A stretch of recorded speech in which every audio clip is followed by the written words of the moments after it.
chapter stays in the Mid-South. So if any of you or your relatives are affected, this team is going to have the money, the resources, and help you get everything that you need. Because as Oler said, lots of times you're hit and you have no idea what the next steps are. So thank you guys for everything that you do.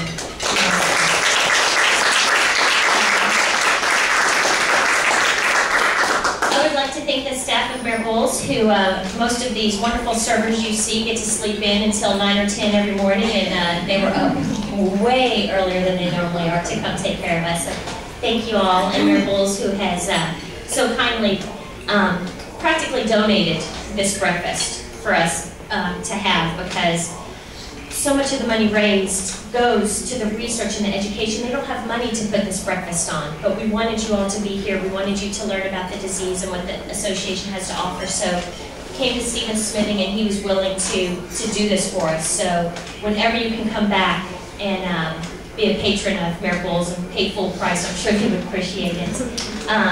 Their family, the owner and the general manager, their family has also been affected by Alzheimer's, which is why he does this. His grandmother passed away from Alzheimer's, but he refuses ever to speak. But he does this for us, so we're thankful for him. Now to why I am here. Donna spoke of, she is the face of Alzheimer's because her grandmother was affected. Oler was the face of Alzheimer's because his wife was affected. And what very, very few people expect, unless they are talking to an NFL player, I am also the face of Alzheimer's, which is not what a lot of people expect. It came from a high school career of cheering and falling a lot, to a collegiate career of rugby and not always wanting to wear my mouthpiece and getting hurt and getting multiple concussions. They think probably 7 to 10 concussions I got throughout my college career.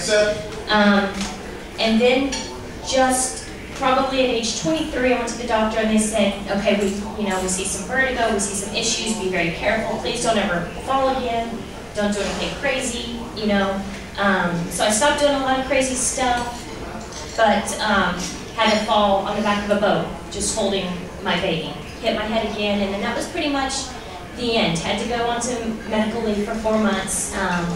Yes, my parents and my son, I spent a lot of time in a dark room with no lights, no sound, just trying to work through the pain. And what they have said now is that I have a 99% chance of early onset Alzheimer's. Well, that's what they said 3 years ago. They put me on some medicine. Symptoms were not bad for a few years. We got through the 5-month treatment, and we moved on. And I was able to. At the time, I was working for the Nashville Predators. Had an amazing career, managing all the sponsors. Worked a lot, traveled a lot, did some cool things. Had to give that up. When I got better again, got healed, I was able to go work for the Nashville Chamber doing sponsorships. Loved it. I've had to retire now. I have 3 weeks left on the job because of all of this.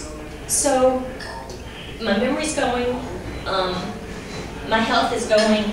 So we as a family have decided that I will not work anymore. I will spend my good days with the children. And I will spend the rest of my time volunteering for Alzheimer's, because they're looking at, they start all the new tests on June 30th, but my doctor told me last week that it doesn't look good. I should be off all my meds now. They're now doubling my meds. What this means is, for my 3-year-old, I may not recognize her when she goes to prom. For my 11-year-old, soon to be 12, I may not recognize him when he graduates college.